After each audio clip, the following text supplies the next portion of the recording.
ደሃና ሀብታም ጥቁር ጉንዳን ነው አሁን እንደ ዮናታን አይነቶችም ገንዘብ በጣም ሲመጣ አይምሯቸውንም ይደፍናል ጆሮአቸውንም ይደፍናል ሌላ ነገር አይታያቸውም ደሃን ካራክተራይዝ ያደረገ ነው አንዱን ደረጃ አሟልቷል በዘይት ሽያጩ ነው ምናምን በጣም ብዙ ነገር እኮ ገንዘብ ተሰብስቦ ነው ዮናታን ዛሬ ደሃን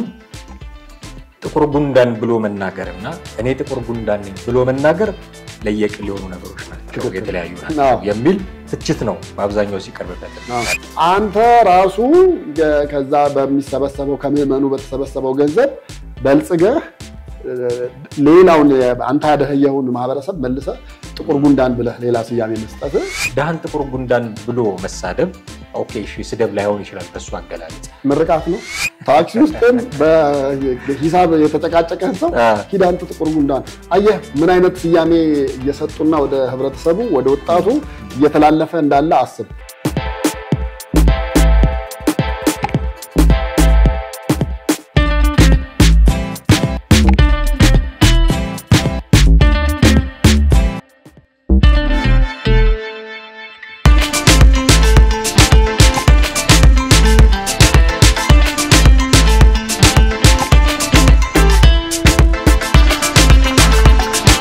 ሰላም ጤና ይስጥልን ውድ ቤተሰቦቻችን እንዴት አላችሁ ዘኢትዮጵያ ቻናላችን ወደ እናንተ መድረሱን ቀጥሏል ዛሬ በወቅታዊ ጉዳይ ላይ ከባልደረባዬ ቴዎድሮስ ካሳ ጋር ከናንተ ጋር ቆይታ እናደርጋለን ዛሬ ወደ እናንተ ልናደርስ ያሰብነው የመወያያ ርዕሳችን ሰሞናዊ ትኩረት የሳበው የአገልጋይ ዮናታን አክሊሉ ጉዳይ ነው ዮናታን አክሊሉ ደሃ ጥቁር ጉንዳን ነው የሚል ንግግር ተናግሯል ከዛ ደግሞ ተቃውሞች ሲበዙበት እንዲሁ በማህበራዊ ሚዲያ የቀጥታ ስርጭት ወጥቶ ማስተባበያዎችንም ሰጥቷል እነዚህን ጉዳዮች ከሞላ ጎደል በወፍበር ቅኝት ለመዳሰስ እንሞክራለን እስከ ፕሮግራማችን ፍጻሜ ድረስ አብራችሁን ትቆዩ ዘንድ ያክብሮት ግብዣችን ነው ከኛ ጋር ነው ቴዲ እንዴት ነህ አማ ሰላም ደሃና ሀብታም ጥቁር ጉንዳን ሰሞኑን በጣም መነጋገሪያ ሆኗል የዚህ የጥቁር ጉንዳን ጉዳይ ደሃ ጥቁር ጉንዳን ነው ብሎ ዮናታን አክሊሉ ካስተማረ በኋላ በጣም መነጋገሪያ ሆኗል እኔ እንደው ሌሎች የሶሻል ሚዲያ ላይ ያሉ እና እሱን ማራገብ የሚፈልጉ ሰዎች ያራገቡት ጉዳይ ብቻ ሆኖ ቢቀር ምንም አይደለም ልትል ትችል ነበር ጉዳዩ ቀላል ሆኖ ሳይሆን እንደው ጉዳዩን የገዙት እነማን ናቸው ሐሳቡን የወሰዱት እነማን ናቸው የሚለውም አንዳንዴ ማተር ያደርጋልና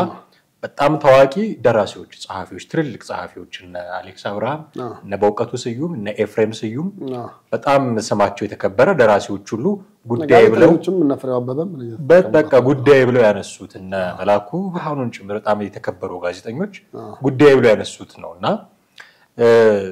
ስለዚህ ደረጃው ትንሽ ከፍ ባለ ሁኔታ መወያያ ሆኗል ማለት ነው ጉዳዩ ሶሻል ሚዲያ ላይ ከዛ እነዚህ ሰዎች የሰጡት ሐሳብ ስላለም ይመስለኛል ዮናታን ራሱ ወደ ማህበራዊ ሚዲያ መጥቶ መልስ ሰጠ ምላሽ ሰጠ ማለት ነው ከዚህ በፊት የተነሱበት በርካታ ጉዳዮች አሉ እንደምታውቀው በየጊዜው አነጋጋሪ ጉዳዮችን የሚያነሳሰው ነው በዚህ ደረጃ መልስ ሲሰጥ የታዘብኩት ሁለተኛ ጊዜ ነው አሁን ከዚህ በፊት የኢትዮጵያ ኦርቶዶክስ ተዋሕዶ ቤተክርስቲያን ላይ ያነሳውን ይሄ ተሰነጠቀ እንደዚህ አለቱ ለሁለት ሲከፈል ያኔ በጣም ተቃውሞ ሲበዛበት ወጥቶ ምላሽ ሰጥቷል አሁን ደግሞ ሁለተኛ ጊዜው ነው እንደዚህ ሲሆን ስለዚህ ኢቨንት እየመረጠ እንደዚህ ያደርጋል ማለት ስለዚህ በሱም ወጥቶ ምላሽ መስጠቱ የጉዳዩን ክብደት የሚያሳይ ነው በርግጥ በዚሁ በዘኢትዮጵያ ቻናላችን ላይ ራሳቸውን ስለሚያጠፉ ሰዎች የተናገረው አግባብ ያልሆነ ንግግር አለ በሚል የቀጥታ ስርጭት ገብተን ይሰራናቸው ከቨር ያደረግናቸው በርካታ ጉዳዮች አሉ አሁን ለመናነሳው ደሃ ጥቁር ጉንዳን ነው ካለው ነገር ጋር የተነሳበትን ተቃውሞ የሰጠውን ምላሽ አግባብ ነው አይደለም የሚሉትን ጉዳዮች ነው በጥቂቱ ምንፈታተሸው እንደመነሻ እንዲሆነን በዚህ ደረጃ ለምን መነጋገሪያ ሆነ የሚል ጉዳይ ማንሳት አለብን ዮናታን የሃይማኖት መምህር ነው አገልጋይ ነው እዛ ላይ ብዙ ስብከቶችን ይሰብካል ብዙ ልጆችንም ለውጫለው ብሎ ሌሎችም ደግሞ እንዲሁ ተለውጠናል ብለው መስከረነት ሲሰጡ እናቃለን የአደባባይ ምስጢር ነው ይሄ ደሃ ጥቁር ጉንዳን ነው የሚለው ንግግር ግን በዚህ ደረጃ ለምንድን ነው መነጋገሪያ ሆነ አንደኛ ያው ከሃይማኖት መመራን እንደዚህ ያለ ነገር አጣብቀም ሁለተኛ በኢትዮጵያ ውስጥ እንግዲህ አብላጫው ማህበረሰብ ደሃ ነው ደሃ ሲባል በቀን 2 ይበላል በቀን 3 ይበላል ምናምን የሚለውን አሁን በእኛ ደረጃ አስበነው ነው እንጂ የዓለም አቀፍ ተቋማት ደግሞ በቀን ከስንት ዶላር በታች የሚለውን አስቀምጠው ስታየው ደግሞ ዮናታን ራሱ ደሃ ነው ማለት ነው ራሱ ጥቁር ጉንዳን ነው በለው በዓለም አቀፍ መስፈርት ዘንድ እሱ ነው ምክንያቱም አፍሪካ ሀገራት አብላጫዎቹ ደሃ ናቸው ከሳሃራ በታች ያሉት አብላጫዎቹ ደሃ ናቸው በኢትዮጵያም ደግሞ በቃ በእነሱ የደሃ ነው አሁን እኛ ደግሞ ከድህነት እንውጣ ነው የምንለው የኛ መንግስት ደግሞ ደሃ አለ የደሃ አለ ደግሞ ብሎ ያስቀመጠው አለ ልዝብ ደሃ ምናምን ብሎ ተባብሎ ነበር የደሃ የምትለው ነገር ብዙ ውበት የላትም ሲባል ነው የሚለው ይመስለኛል መሪር ደሃና ልዝብ ደሃ ተብለን እንደዛ ተብለን ተከፋፍለን ባለንበት ሁኔታ አብላጫው ሰው አሁን ደግሞ በኢኮኖሚ አብዛኛው ሰው ደቆ የተሻለ ገቢ የሌለው በኑሮ ውድነቱን ያማረረ ባለበት ወቅት ላይ ጥቁር ጉንዳን ደግሞ አገላለጹ ቶኑን አይተው ከሆነ በጣም በቃ ከልቡ ከውስጡ እንደሆነ መረዳት ምንም ማንም አያቀተው እውነት ይሄ ነገር እኔ የተናገረውን መጀመሪያ አይቼዋለሁ ግን ያን ያህል ቦታ አልሰጠሁትም በኋላ ሰው መነጋገሪያ ሲያደርገው ድጋሚ ቪዲዮውን ሳይው ራሱ ደሃ ያለበት ቶን ራሱ በጣም በገነንና በጣም ዲፕ በሆነ መንገድ አድርጎ ነው በጥልቀት ነው ድህነትንና ጥቁር ጉንዳንን የገለጸው ስለዚህ እንግዲህ አሁን አንዳንዶቹ እንደውም ኮሜንት ሲያደርጉት ምንድነው ያሉት አንተ ራሱ ከዛ በሚሰበሰበው ከመመኑ በተሰበሰበው ገንዘብ በልጽገህ ሌላውን አንተ ያደህየውን ማህበረሰብ መልሰ ጥቁር ጉንዳን ብለህ ሌላ ስያሜ መስጠት ምን ሐሳብ አንስተዋል ሁለቱም ነው ትክክለኛም ነውና ከአንድ ሃይማኖት አባት ሃይማኖት እንግዲህ አንዳንዱም ምንድነው ያለው ሙሉ የዛን እሱ የሚያስተዳድረውን ቸርች ራሱ የወረፈ ሰው አለ ባነጋገር እሱ ሽማግሌ የሌለበት ቤተክርስቲያን ነው ያለው ብለው የገለጹ ሽማግሌ ዋን ማን ሾው የሚደረግባቸው ቤቶች ናቸው በቃ ዋን ማን ሾው ነው እንዳልከው ነው ይሄ ሙሉ ፕሮቴስታንትን የሚወክል ነገር አይደለም ግን አስበው በዛ አሁን እሱ ዛ ባለበት እሱ በሚያስተዳድረው ቤተክርስቲያን ውስጥ ሽማግሌ የለም ማለት ነው እንደዛ አይነት ፈጣሪው እሱ ነው በዚህ ልክራህል ብሎ ሊቆጣው የሚከለክለው ሰው የለም ሲጀመር የሚያስጀምር የለም በጸሎት የሚያስጀምር በጸሎት የሚያስጨርስ ከሌለበት አባት ብለህ በሃይማኖት ደረጃ የምትጠራቸው ትልልቅ ሰዎች እዛ ቦታ ሆነው የተናገረውን ይሄ ነገር እኮ የተናገርከው አንደኛ ከወንጌል የወጣ ነው ሁለተኛ ደግሞ የሁሉ ደሃ ማህበረሰብ ባለበት ጥቁር ጉንዳን የሚል ስያሜ መስጠት አግባብ አይደለም ብሎ የሚገስጸው በሌለበት ቦታና ሁኔታ ላይ እንደዛ በልኩ ደስ እንዳለው ተናግሮ መውጣቱ ተገቢነት አይደለም ከዛ አንፃር ተይዟል ግን ደግሞ እሱም እኮ የዛ ነገር ኢንፍሉዌንሱ ሲበዛበት ነው አይደል እንደገና መልሶ መጥቶ እንደገና ማስተባበያ መሰል ነገር ተናገረ ረጅም ሰዓት ቆይቶ ማብራሪያ ሲሰጥ ነበር እኔ ማብራሪያውንም እየሰማሁት ነበር ማብራሪያው ላይ ራሱ ጥፋትን የማመን ነገር አይደለም የምታየው እንደዚህ ሚስ ኮንቴክስት አድርጋችሁኛል ነው የተናገርኩትን ነገር እኔ በመናገር ከፈለኩት አውድ ውጪ ነው የተረዳችሁት እኔ መናገር የፈለኩት ስንፍና ጥሩ አይደለም የሚለው ነው እሱ የሚለው ግን ለስንፍናው ብቻ ሳይሆን ደግሞ አንድ ያመጣው ምሳሌ ነበር አይተው ከሆነ ያባትህ በልጅነት ይሳድጋል ያባትህ ቤተሰቦች አሜሪካን ያሉት ባለሀብት ናቸው ይባላል አለና እነሱ ገንዘብ አይልኩልኝም ገንዘብ ስለማይልኩልኝ ስለማይሰጡኝ አምርሬ እጠላቸው ነበር ይላል እጠላቸው ነበር ሰድባቸው ነበር እኔን መርዳት ግዴታ እንዳለባቸው አርጌ እናገር ነበር አንደኛ ምክንያቴ እሱ ነው ያለው ሁለተኛ ደግሞ እንግዲህ የሃይማኖት አስተማሪ ተብሎ የተቀመጠ ሰው እሱ ለምእመናኑ የሚናገረው ነገር ምእመናኑ በሌላ ኮንቴክስት የሚረዱት አይነት ነገር ከሆነ ይሄ ሰውዬ ማስተማርም ችግር አለበት ማለት ነው የውቀት ችግር አለበት ማለት ነው ወይ ደግሞ የሚያስተምራቸውን የሚነግራቸውን ሰዎች አያቃቸውም ማለት ነው ምክንያቱም በማንኛውም መንገድ አንድ መድረክ ላይ ሊናገር የወጣ ሰው የሚናገረው ኮንቴክስት እነሱ ሁሉም ሊረዱኝ ይችላሉ እንጂ ወደ ሌላ ይመዝብኛል የሚለውን ነገር መታሰብ መቻል የለበትም የሃይማኖት አባት ስትሆን ደግሞ ወይም የሃይማኖት መምህር ከዛ በላይ በሆነ መንገድ ነው ማሰብ ያለበት ምእመናንን ሊመጥን የሚችል ነገር ማለት ነው አሁን ይሄ ምንም ሌላ ምን ትርጉም ሊሰጠው ይችላል እንግዲህ አንድም ይያልክ አንድም ታም ተረጉመን ባትለው ነገር ነው በቃ ጥቁር ጉንዳን ነው ከነከሰ አይለቅህም አለ ብዙዎች እንግዲህ ረግረግ ቦታ ሳር ቦታ ምናምን ሆነው የጉንዳን ሰራዊት ያለበት ቦታ ተነክሰው የሚያቀው ስሜቱን ስለሚያቀው ድህነትን በዛ ልክ ገለጸ ብለህ ልትለው የምትችለው ግን ደሃ በበዛበት ሀገር ላይ ደግሞ ያን መናገር ማለት ትራምፕ ቢናገር እኮ ምንም ላይ መስለን ይችላል ማለት ምክንያቱም ያው በዓለም ውስጥ በሀብት ደረጃ ያለ ነው ይሄኛው ግን በዛ ደረጃ መናገር መቻሉ አንደኛ ሁለተኛ ደግሞ በአንድ ወቅት ጠቅላይ ሚኒስትሩም ተናግረውት ነበር ብለው ደግሞ ይሄንንም አያይዘው ያቀረቡም አሉ የኢትዮጵያን ህዝብ ከመምራት 1 ሚሊዮን ጉንዳን መምራት መሸከም ይቀላል የሚል አማርኛ ጣል አድርገዋል እና አሁን ያን ጊዜ ነገሩ እንደቀላል ነበር የታለፈውና የታየው ግን አሁን ዮናታን ሲናገረው ደግሞ አብረው ተያይዞ አንድ ላይ መጡ ቀረቡና ስለዚህ እንደነዚህ ያሉ ነገሮች እንደ ቀልድ ጣል የምታረጋቸው ነገሮች በህብረተሰቡ ዘንድ ምን ሊያመጣ እንደሚችል እውነት ለመናገር እኮ ለምሳሌ በሚዲያ ላይ ቢሆን ስልህ እንደዚህ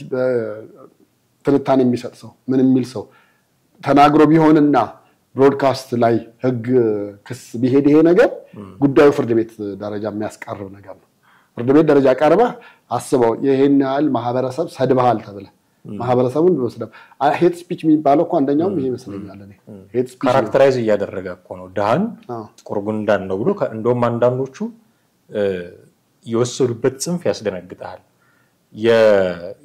ለዘር ማጥፋት ጊዜ የምትጠቀማቸው አንድ ነገር ዘር ማጥፋት ነው ለመባል ማሟላት ከሚገባቸው ጉዳዮች አንዱን አሟልታል ነው እንግዲህ መፈረጅ እና ካራክተራይዝ ማድረግ በሩዋንዳው ልቂት ጊዜ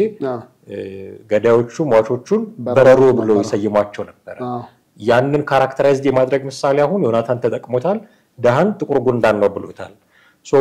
ደሃን ካራክተራይዝ ያደረገ ነው ሶ አንዱን ደረጃ አሟልቷል ዝም ቢባል የሚቀጥሉ ደረጃዎች ሊኖሩ ይችላሉ ብለው በዚህ ደረጃው ሁሉ የሚናገሩ ሰዎች አሉ እውነት ነው ትክክል ነው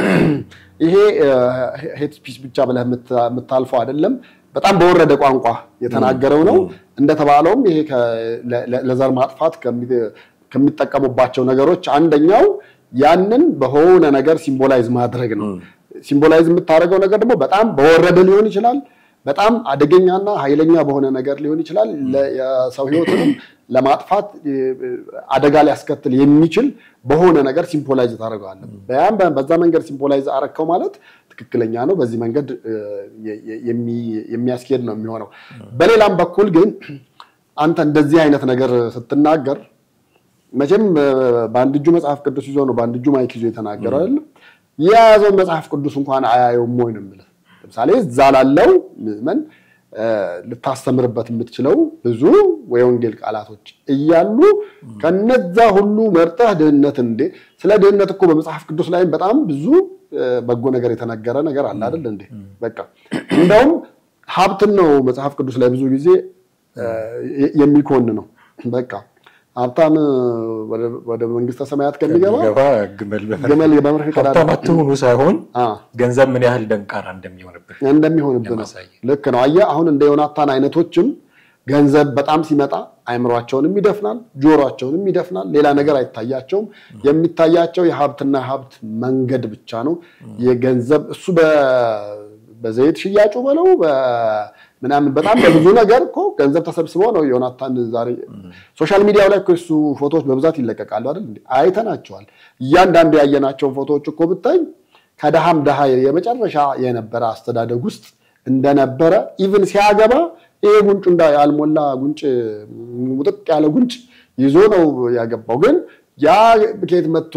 በለጸገ ከየት መጥቶ አደገ ከየት መጥቶ ገንዘብ አገኘ እንደገና $25000 ጊፍት በምን አገኘ ብለህ ብትል ያው አሁን ክረምትም እየመጣ ስለሆነ ደግሞ በዚህ በወጣቶች ዙሪያ የሚሰሩ ፕሮጀክቶች አሉ በእነሱ ዙሪያ ከሚያገኘው ነው እስቲ አንድ ምዕመን የሚኖርበት ቤትና የዮናታን አክሊሉን ቤት እስቲ አመሳስል እስቲ ልክ አንድ ሰሞን እና ሮናልዶና ደጋፊዎቹ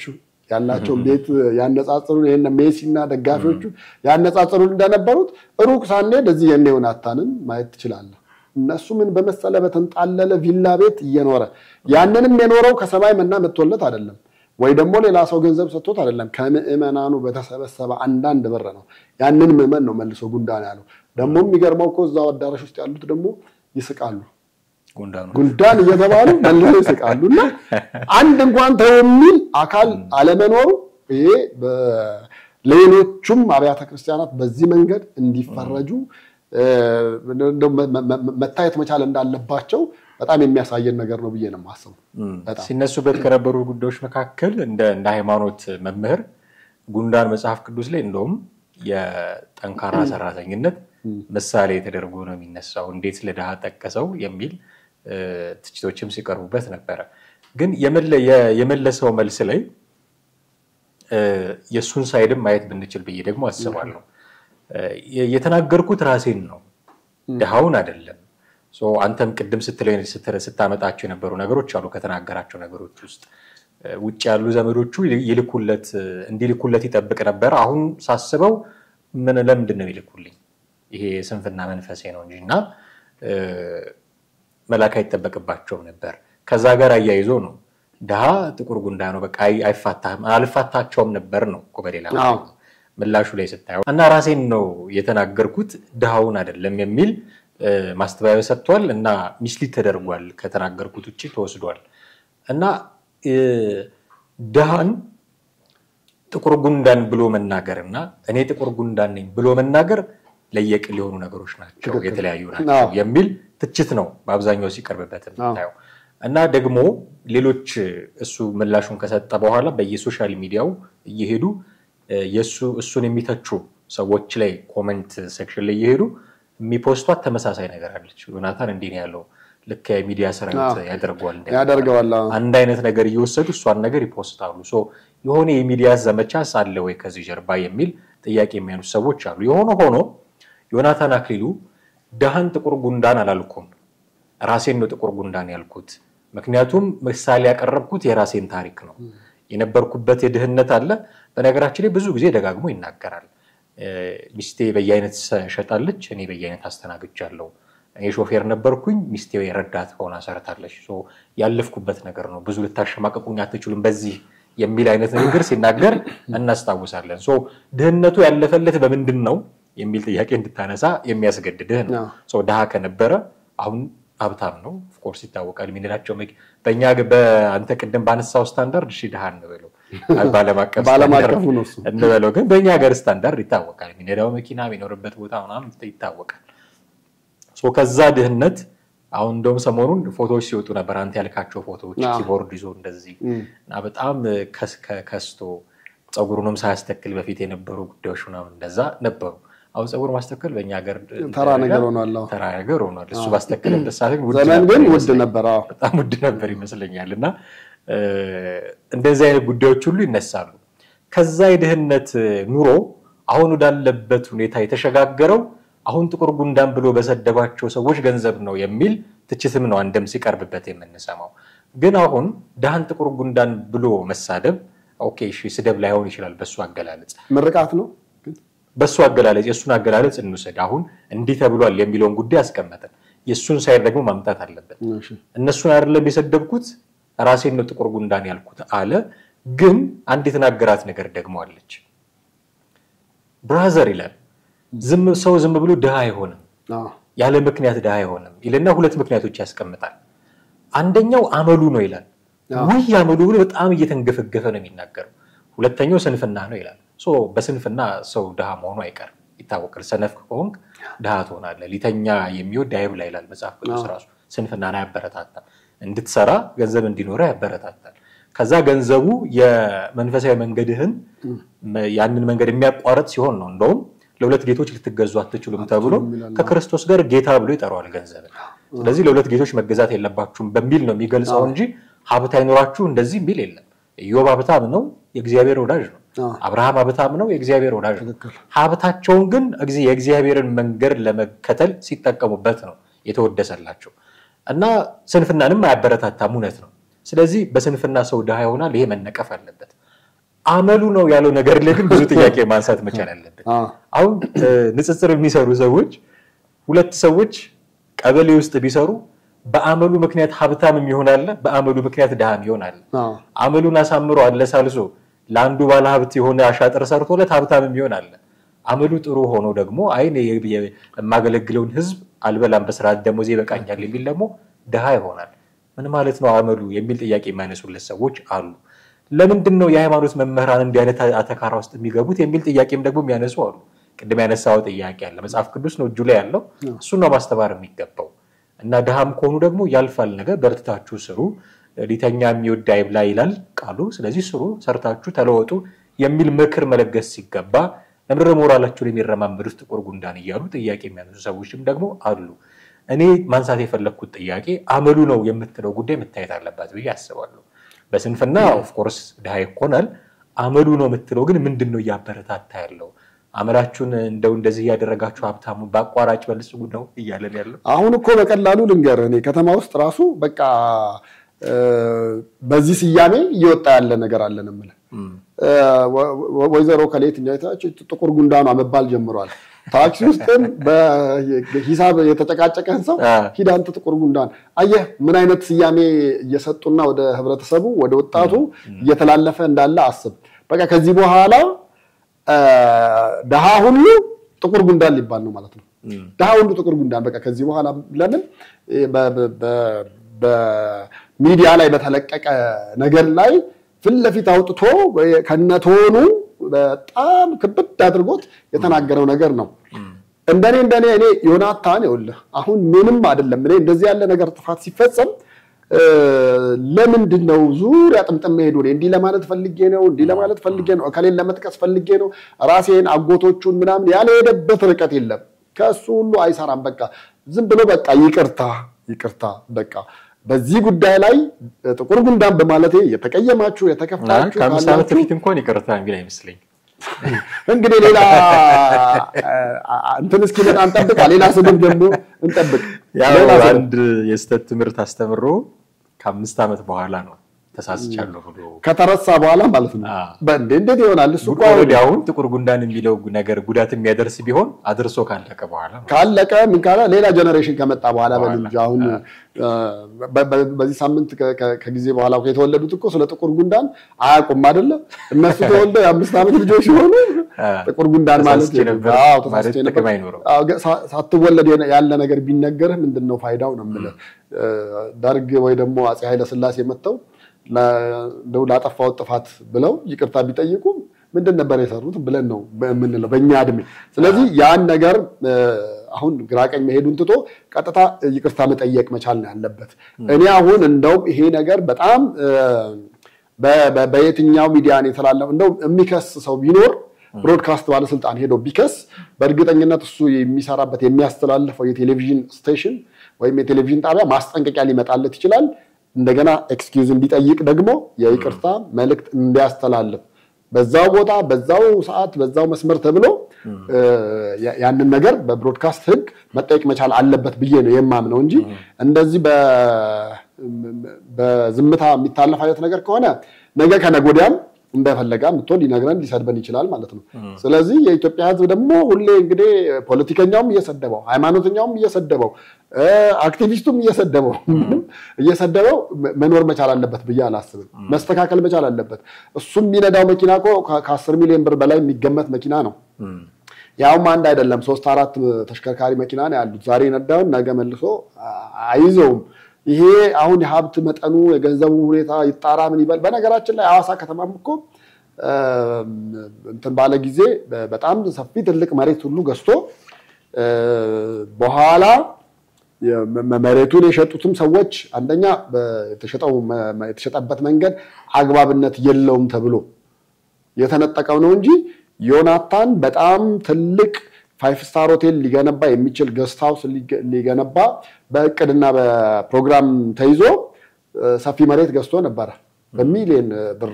ወጪ ሆኖ ማለት ነው ያ በሚሊዮን ብር ወጪ ሆነው እንደገና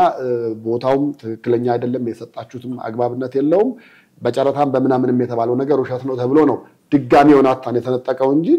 እንግዲህ አዋሳ ከተማ ሊያስተዳድር የሚችል ራሱን የቻለ ሆቴል ሊገነባ የሚችል ቸርቹም እዛው ጎን ነው ገስት ሃውሱም አድርጎ አያይዞ ሙሉ ለሙሉ ወደ ንግድ ዓለም ውስጥ ማለት ነው ወደ ንግድ ዓለም ውስጥ ከመመናን በተሰበሰበ ብር ንግድ ዓለም ውስጥ ሊያስገባ የሚችሉ መስመር ውስጥ ገብቶ ነው እንደገና ጉዳዩ ወደ ሙስና ሲሄድና ከፍተኛ የማጣራት እንቅስቃሴ ሲጀመር የሐዋሳውን ሙሉ ለሙሉ ትቶ እዚሁ አዲስ አበባ የሆነው ማለት ነው የሚኖርበት ቤት ስታየው አዲስ አበባ ውስጥ ያለ 10 ዓመት 20 ዓመት የነገደ ነጋዴን የማይኖርበት ነው። ስለዚህ አሁን የሚያዋጣው ምንድነው ማለት ነው? ቸርች ከፍተህ ማይክ ይዘህ ምዕመናኑን የተናገርክም የሰሰብ ገንዘብ ማሰባሰብ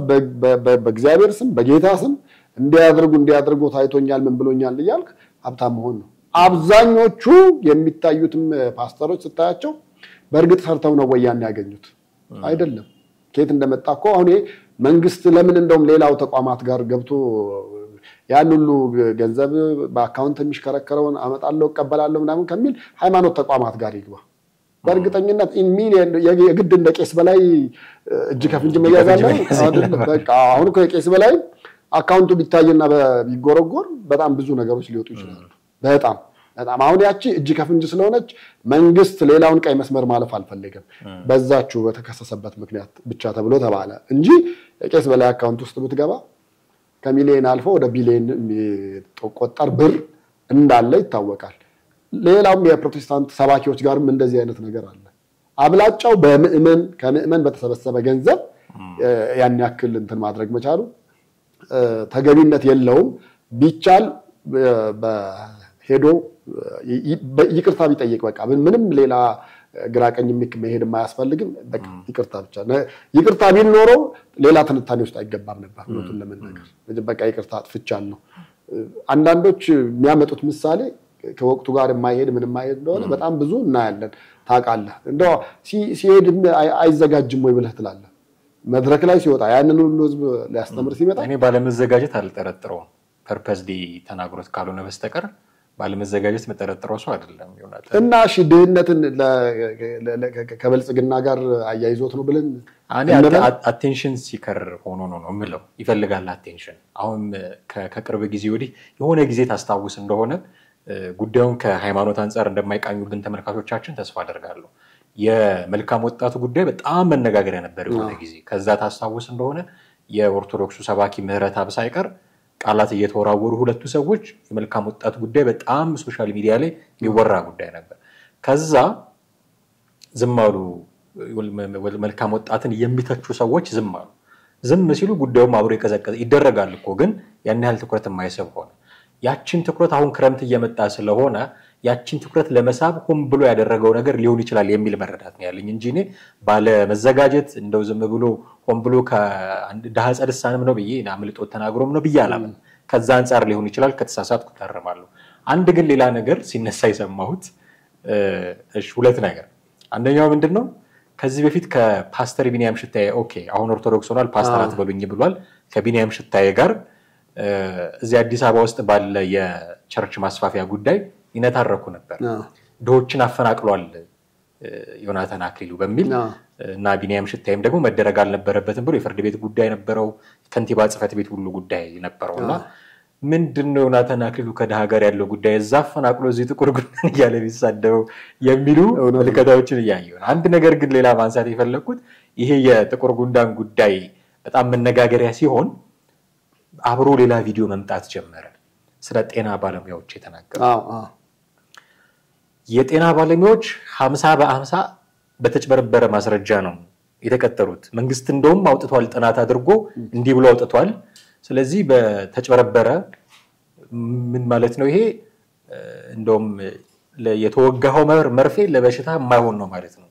ስለዚህ እግዚአብሔርን አመስግን በእነሱ ብቃት ሳይሆን በምህረቱ ነው የዳንከው የሚል ንግግር ሲናገር ሰማነውና አሁን ካለው የጤና ባለሙያዎች እንቅስቃሴ ጋር ሲገናኝ ይሄ ነገር ምን አይነት መልእክት ለማስተላለፍ ነው የሚል ጥያቄ ማንሳት አይቀርም። እና ስለ ጤና ባለሙያዎች የተናገረው ነገር በራሱ ብዙ የሚያባብል ነው ብዬ አንዴሱ ምንም ጥያቄ የለውም። ምክንያቱም ምን መሰለ እሱ ይሄንን ይበል እንጂ እኔ ደግሞ እንደውም በቀደም ያው ከጥላሁን ጋር ስለሰራችሁት ያን ያህል ዛሬ እንደ ኢሹ ባናነሳው ብዬ ነው እንጂ አለርት ሆስፒታል እየተካሄደ ያለው ነገር በጣም የሚገርምና የተለየ ነው። እኔ እዛ ካሉ ዶክተሮች ነው ቃል በቃል ካንደበታቸው ነው የሰማሁት። ተደዋውላ እንዴት ነው ሰሞኑ ስራችሁ ምን ሁኔታ ላይ ነው ያላችሁት ስንል ማስታወቂያ ወጥቶ ነበር። የቅጥር በወጣው ማስታወቂያ በጣም ብዙ ሺህ ሰው መጣ። አንዳንዶቹ ከክልል ነው የመጡት። የሚገርምህ ከክልል የመጡት ዝም ብለን መተን ኮንዲሽኑን አይተን ጠይቀን ልንሄድ ነው እንጂ ማስረጃችንን አልያዝንም ያለው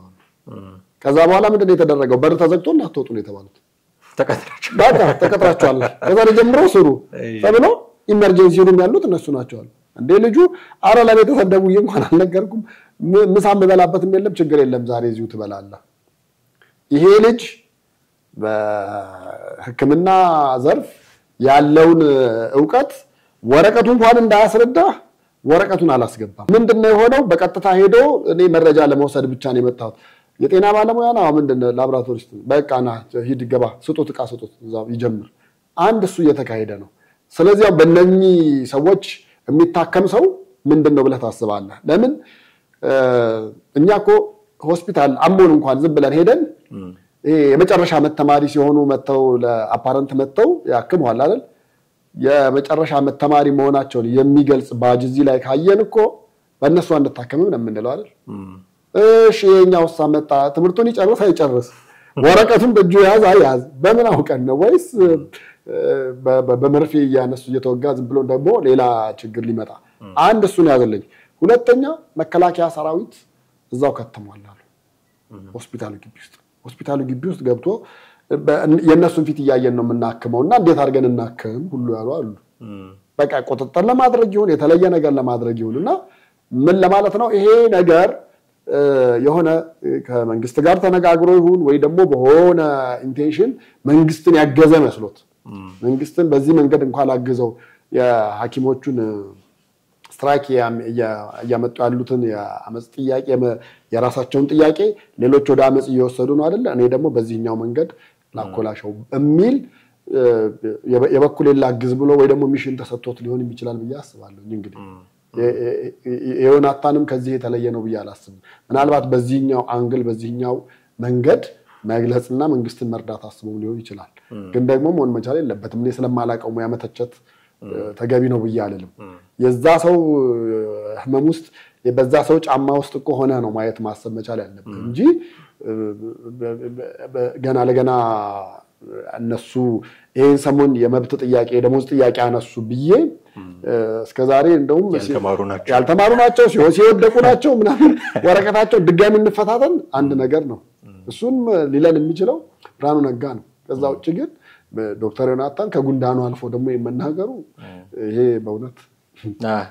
ብዙ የሚያባብል ነው በየጊዜው መነጋገሪያ ርዕሰ ጉዳዮች የሚፈጠሩበት ሰው ከመሆኑ አንፃር እንደ አንድ ነገር ብቻ ብለን ግን ብናበቃ ደስ ይለኛል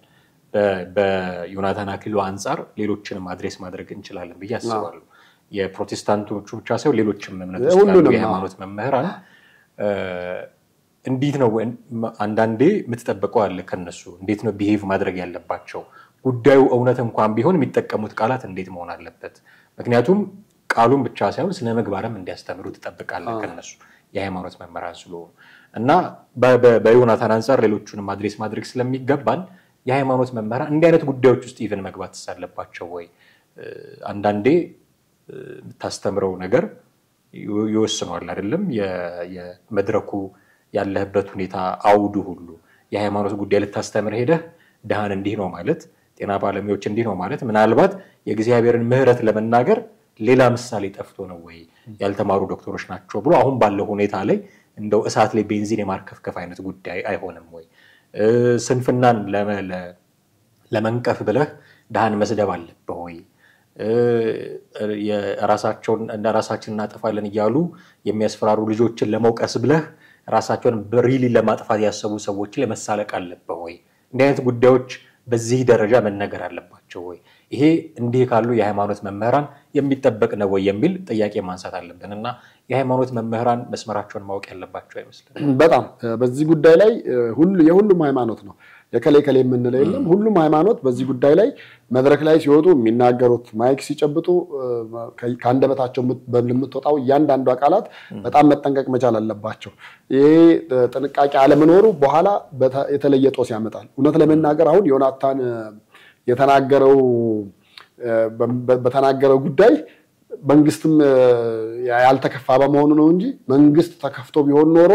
ዮናታንን ዛሬ እስር ቤት ነበር ልናገኘው የምንችለው እስር ቤት ሊገኝ ይችል ነበር። ነገር ግን እዛ ሁላ ነገር ውስጥ ከመግባቱ በፊት ደግሞ አንደበቱ የታረመ ማድረግ መልካም ነው። መልካም እረኛ ሆነ በጎችን የምትጠብቅበትና የምታሰማራበትን አንደበታቸው፣ ጆሮአቸው፣ አይናቸው መልካም ነገር ሊሆን እንዲችል አድርገህ መቅረጽ ነው እንጂ ደህና አድርገህ የቃላት የስድብ ማዕት አመተህ ከጆሮ የማይጠፋ ስድብ መበተኑ ተገቢ አይደለም። እያንዳንዱ ሃይማኖት አባት በዚህ ጉዳይ ላይ አንደኛ ጥንቃቄ ቢያደርግ ነው። ምክንያቱም አሁን ቴክኖሎጂ ነው። ስቴጅ ላይ ካሜራ ሳይኖር ዝም ብለው ስላወሩ ብቻ አይደለም። አብዛኛው ሰው ስልክ ይዞ ነው የሚገባው። ስለዚህ በዛ በስልክ የሚቀር ዶክመንት ነገ ጧት ለልጅ ልጆች ለትውልድ የሚተላለፍ ስለሆነ በዚህ አጋጣሚ በጣም ከፍተኛ ራሳቸውን የመግዛትና ትክክለኛውን ቃላት ብቻ እንዲያስተምሩ ነው በእኔ መግለጽ የምፈልገው። በጣም አመሰግናለሁ ቴዲ። ውድ ቤተሰቦቻችን እናንተም ከኛ ጋር ነበራችሁ ቆይታ እጅግ አድርገን እናመሰግናለን። ዛሬው የዘኢትዮጵያ ቻናላችን የትንታኔ ሰዓት እዚህ ላይ ያበቃል። ወቅታዊ ጉዳዮችን እያነሳሳን በሚቀጥለውም ደግሞ ወደ እናንተ መድረሳችንን የምንቀጥል ነው የሚሆነው። ቴዎድሮስ ካሳና ማህደገፋ ነበርን። በሚቀጥለው ፕሮግራም እስክናገኛችሁ ድረስ ጤና ይስጥልኝ።